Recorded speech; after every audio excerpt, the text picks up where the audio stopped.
Today we're going to talk about something that I love. I love everything about it, really. Crown and Skull. I think really it'll probably end up just being a big ad for all things Runehammer.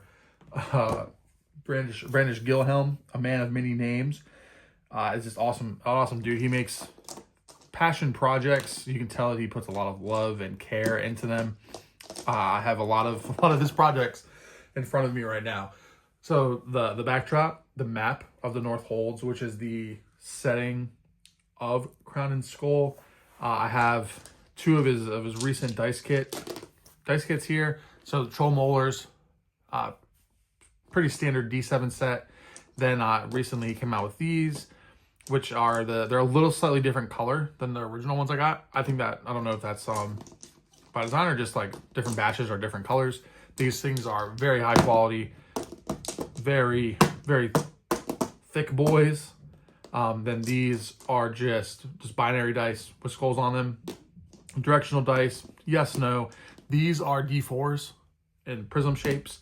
And then these are specifically for Crown and Skull. There's a defend, attack, and an AoE attack. And that's what the encounters are. All the roles in Crown and Skull are player facing. So although the game wasn't designed to be a solo played game, I think with just a small amount of work, it's going to be very well suited for it. And I've DM'd for two different groups now for Crown and Skull. So I'm very excited just to kind of go my own path and do my own thing. One thing that's just kind of weird about me is I only use the Newtonian solids. So I don't use these guys, like the D10s. So, and I don't use the D4. So to make up for that, there's a D8, or excuse me, D8. And I roll that instead. So that's a 2.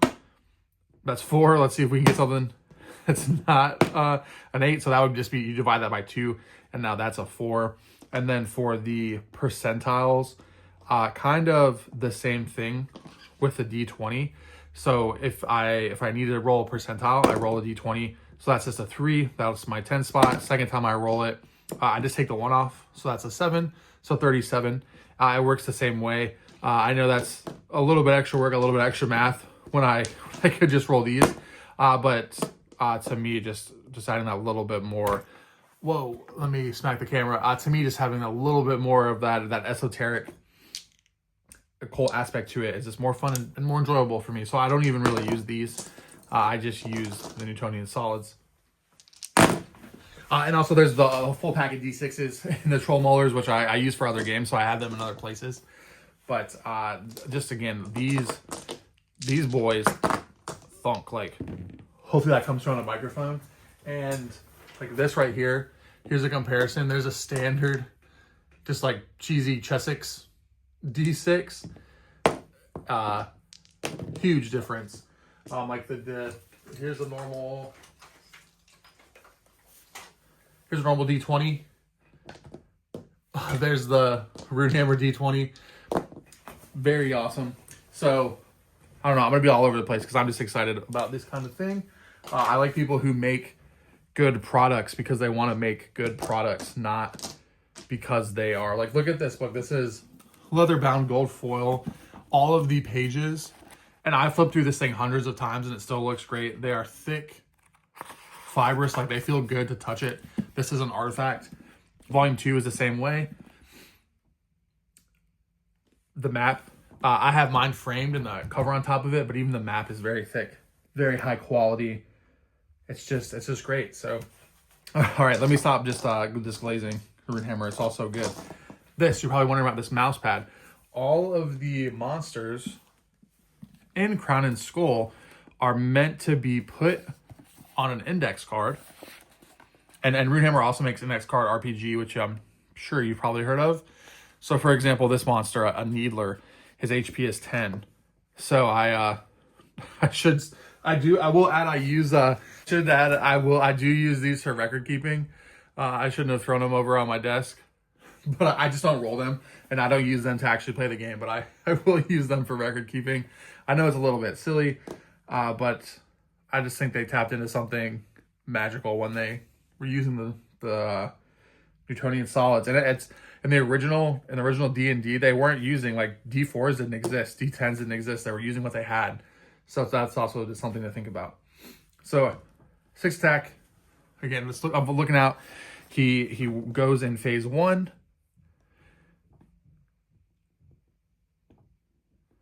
And he has 2 tactics. So to represent that, what I do, just 2 dice here.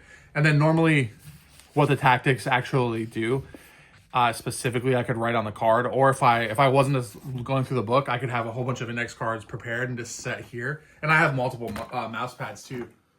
Geez, I gotta stop smacking the camera. So with any dice really, because you can tactic 1, tactic 2 through 5, tactic 6. This just makes it so you don't have to think about it. So that's just a normal attack. Needle blow. A tiny barbed arrow that pierces armor. Destroy attrition. Unless no equipment left, then flesh attrition. And the attrition is just how Crown and Skull itself actually works, which I'll probably get into in a different video. But he gets 2 tactics, so I get this other dice, and that is also just an attack. Attack again. But see, if I were to get this symbol, that's the AoE attack. Blinding shot. Needler fires a flare-tipped arrow. All foes roll resist to look away in time or be blinded for the remainder of the round. So just this very cool, very simple record keeping. Player facing rolls, very straightforward. With this AI, I don't have to try to like worry about gaming the system, right? Like Slime Beast. If I roll a 1, he slurps and sucks along, moving toward light movement or an open space. 2 through 5, he jumps forward, but gains a small amount of mass. This action heals, essentially. Then 6, he elongates by 1 foot for every 3 HP. Creatures touched are sucked into the sticky gelatinous material. So there's built-in strategy and tactics in all the monsters and all the encounters. So I don't have to worry about what they're supposed to do. I just spawn them in, go from there. My characters can react however they want. And the way that I can use, like, these are kind of like yes, no die. Obviously I have a yes, no, but I can use them for keeping track of things. So maybe the party is here as they're moving across the hexes and the cities. One thing that's also very cool about Crown and Skull that I think will lend itself well to solo play is I don't have to do any prep because each hex, so Old Watch, let's see, one that's actually in frame, so Garden Burrow. Here. Actually, here's a better one. So Greyfoot Forest, which is right here, on the top of the screen. What you do, and again, this uses the D10. So say the party sets out of Thrin and they go into this hex. When they go into this hex, I roll a D10.